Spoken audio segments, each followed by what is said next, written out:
Olá, meu nome é Daniel dos Apóstolos.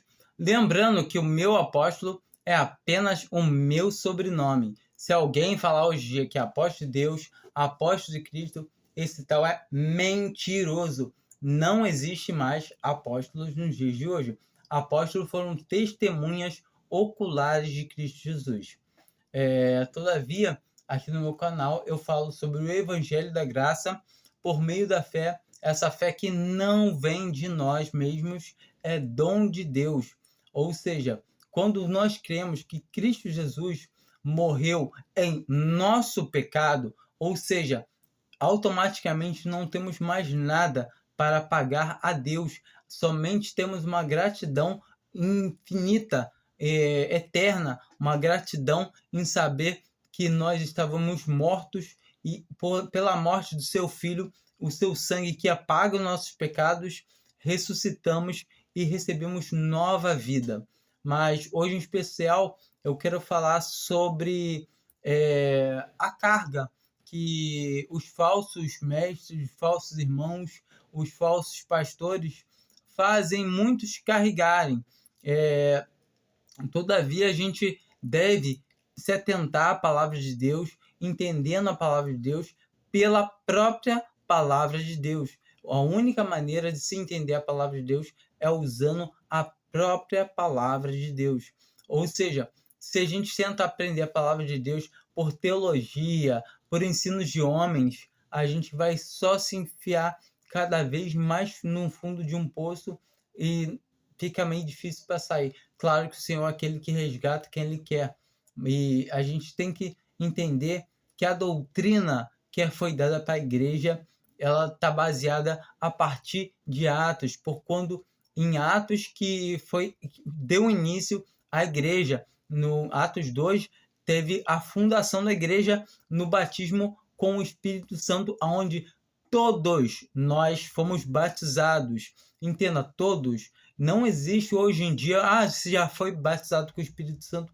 Isso não existe. Que muitos por aí falam que a pessoa tem que crer em Jesus, se batizar, tal, e tem que ser batizada e depois fora a parte do Espírito Santo, o qual isso é uma mentira que o homem traz.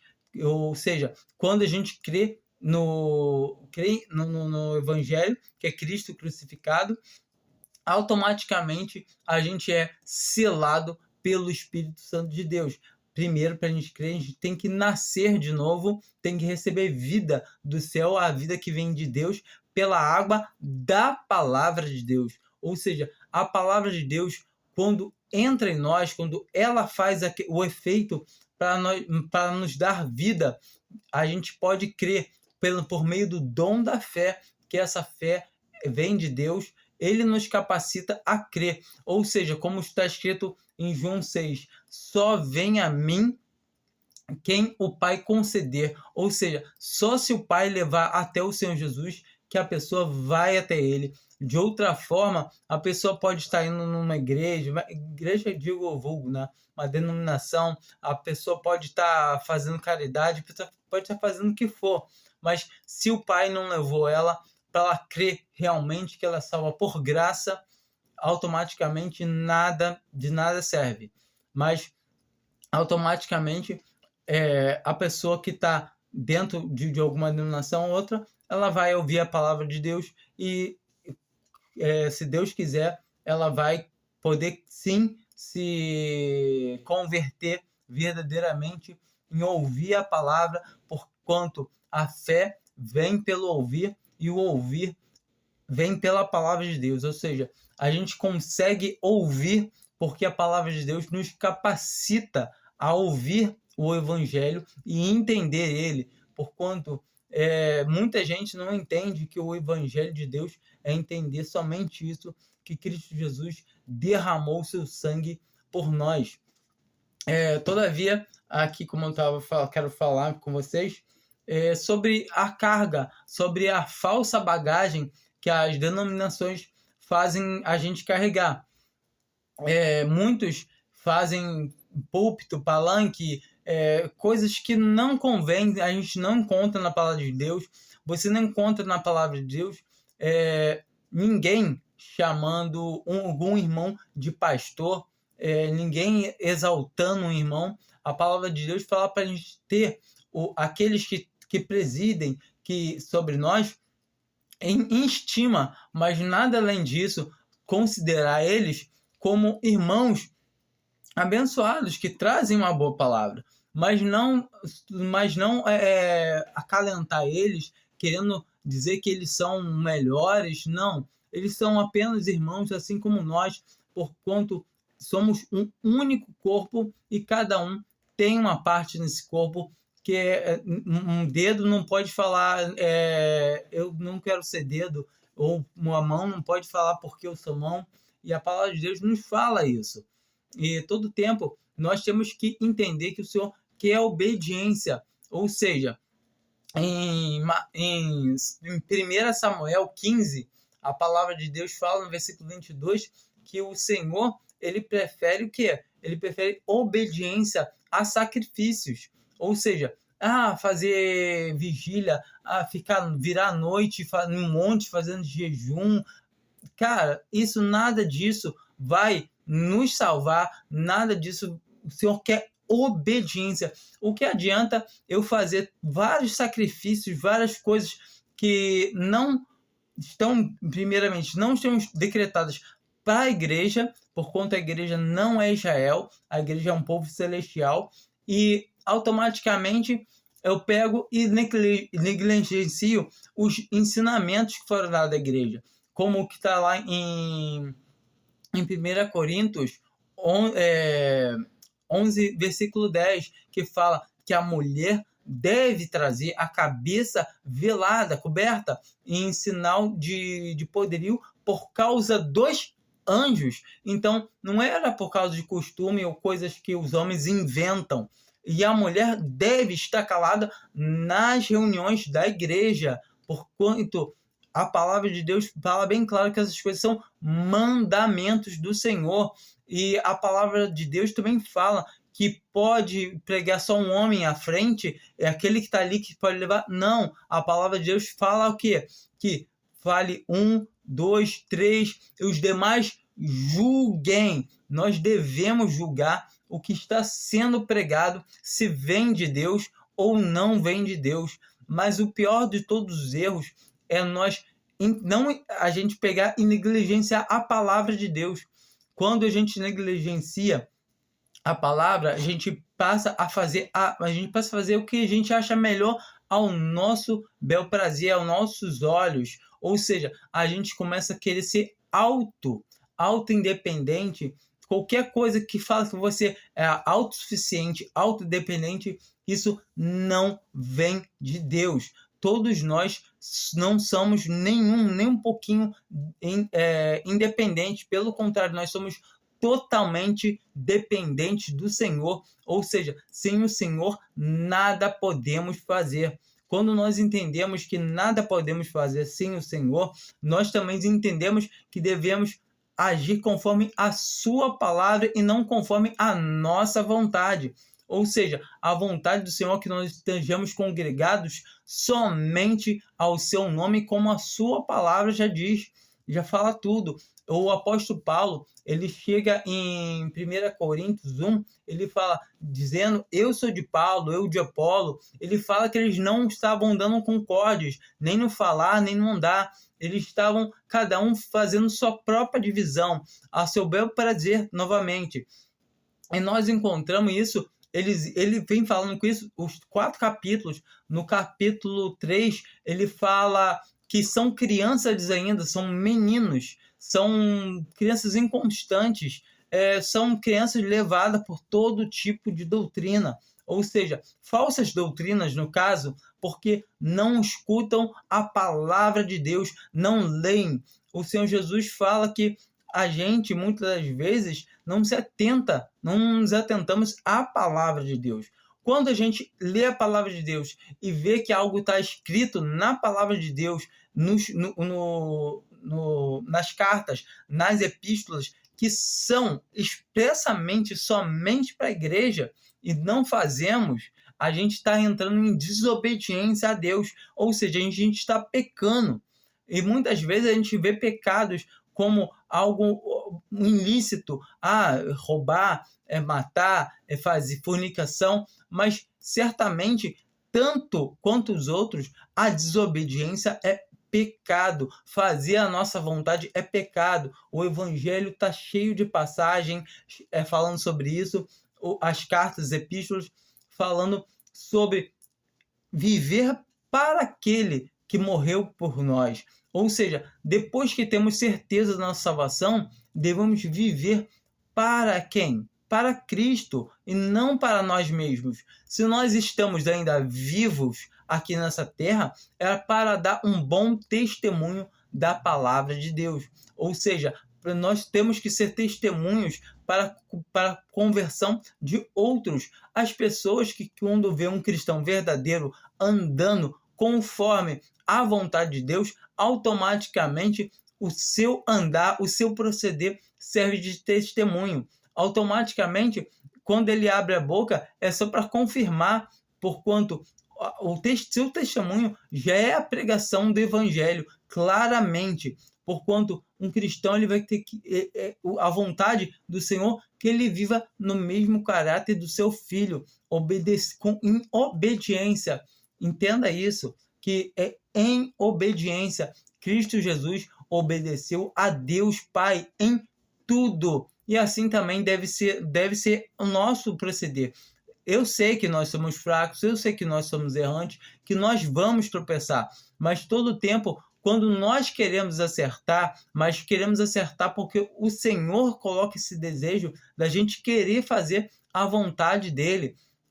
Ou seja, nós exercemos a graça o tempo todo. Nós somos salvos por graça e o Senhor nos incentiva a trabalhar a graça, não a graça que salva, a graça que a gente recebeu uma vez para sempre, como está escrito lá em Judas, que a gente recebe uma graça de uma vez por todas. Se eu não me engano, é no versículo 3. E depois ele nos instrui a batalhar por essa fé. Mas como assim batalhar pela fé? Temos a fé e depois temos que batalhar pela fé? Certamente que ali ele está falando da fé que devemos andar por fé e não por vista. Devemos seguir as pisadas do nosso Senhor. E quando entendemos realmente que devemos fazer a vontade de Deus e não a nossa vontade, agora as coisas começam a caminhar por um rumo diferente. Todavia sabemos que a nossa vontade aqui nessa terra aqui já não conta mais, já não é mais válida. Tudo bem, precisamos de trabalho, precisamos de cuidar da nossa família, mas automaticamente, quando fazemos as coisas do Senhor, automaticamente, se estamos realmente olhando para Ele, vamos fazer essas coisas todas com facilidade, vai ser tudo já feito, vai ser um combo. Quando você fizer para o Senhor, automaticamente você vai estar tratando bem a sua esposa, você vai estar criando bem os seus filhos, porque a vontade do Senhor é essa, que você crie seus filhos bem, que você ame a sua esposa, que a sua esposa seja submissa a você. Ou seja, a mulher ela deve ser submissa ao marido, independente do seu marido tratar bem ou não. E o marido, ele deve amar a sua esposa, independente da sua esposa ser submissa a ele ou não. Ou seja, não é porque a minha esposa não faz a parte dela que eu não vou fazer a minha parte. Ou, do mesmo modo, se fosse ela, não é porque eu não faço a minha vontade que a minha esposa não vai fazer a vontade dela. Falar, ele não está me amando, então eu não vou ser submissa a ele. Eu não estou... a minha esposa não está sendo submissa a mim, então eu não vou amar ela. Não, de maneira nenhuma. Eu devo obediência ao meu Senhor e eu vou obedecer a palavra do meu Senhor. Quando eu obedeço ao meu Senhor, independente da minha esposa obedecer ou não, eu estou obedecendo ao meu Senhor. Em todo tempo, Ele manda que eu ame a minha esposa como igualmente, do mesmo jeito que Ele amou a igreja e se entregou a si mesmo por ela, lavando-a pela água da palavra. Então, quando nós entendemos que o homem é a parte mais forte, deve tratar a mulher como parte mais fraca do vaso, e todo tempo trazendo uma boa palavra para poder trazer a mulher para dentro dessa esfera que o Senhor coloca o marido, que é o cabeça da casa, como um administrador. Ou seja, todo tempo, quando a sua esposa erra, por mais que você esteja certo, você está errando. Você compreende? Quando a sua esposa erra, por mais que você esteja certo, você está errando. Você é o administrador da casa, você é o cabeça da casa. E certamente a gente tem que se atentar para essas coisas, para as doutrinas da palavra de Deus. Eu gostaria muito que as pessoas que realmente querem fazer a vontade de Deus comecem a ler a palavra de Deus, comecem a tentar ter entendimento da palavra, entendam, peguem as cartas, as epístolas que falam sobre doutrinas, principalmente 1 Coríntios, 2 Coríntios. A gente tem muita palavra boa que vai instruir o como andar na presença do Senhor. Automaticamente, quando nós entendemos as coisas, nós vamos ver o nosso crescimento evoluindo na presença do Senhor, porquanto quando obedecemos ao Senhor, Ele começa a ter uma intimidade com a gente, uma comunhão. Ou seja, quando a gente começa a andar com Ele, a gente vai ser semelhante ao Enoque, que começou a andar com Deus. E quando um cristão começa a andar com Deus, quando ele vai ver, ele já está junto com Deus há muito tempo e às vezes já nem sabe, porquanto Deus se agrada daquele filho obediente, que obedece em tudo, independente de ser uma coisa que pareça ruim, mas se a palavra de Deus fala para você fazer, por mais que você se sinta humilhado por certas coisas que você vai passar, porque muitas das vezes o homem, ele deve ser contristado, ele deve ser pisado, porquanto o Senhor deixa ele passar por situações que levam ele ao constrangimento, levam ele a ser humilhado. Mas a gente tem que entender uma coisa: o Senhor Jesus, sendo Deus, sendo dono de tudo, tudo foi feito para Ele, por Ele e para Ele. Ele não precisava vir aqui à Terra, não precisava se sujeitar a nada do que ele passou, mas ele morreu por nós. Ele veio aqui, ele se voluntariou a morrer pelos nossos pecados. Ou seja, o Senhor Jesus, ele fez por amor a gente. Ou seja, o amor de Cristo nos constrange. Ou seja, alguém que tem tudo, não precisa de mais nada, mas por amor a gente, ele se entrega. E agora a única coisa que ele pede é que nós sejamos obedientes à palavra do seu Pai, à sua palavra, assim como ele aqui foi. Então, se nós estamos vivos, então estamos vivos para ele. Tá bom? Fiquem com Deus. Espero que essa palavra venha trazer uma situação de vida nova para vocês, não uma vida próspera, rica, eu vou ganhar um carro novo, uma casa nova, nada disso, mas de entendimento no Senhor, uma comunhão plena com o Senhor, porquanto isso é o mais gostoso que um ser humano pode provar aqui na Terra. Um ser humano salvo por Cristo Jesus, ele saber que as coisas que ele desfruta aqui na Terra são para ele desfrutar dessa comunhão com o Pai, com o Filho e com o Espírito Santo de Deus que habita nele. Tudo bem? Fiquem com Deus. Espero que essa palavra seja uma boa palavra para o coração de vocês, que tragam a paz do Senhor dentro do coração, que vocês possam vir a conseguir entender e a obedecer em tudo, sem duvidar de nada. Amém.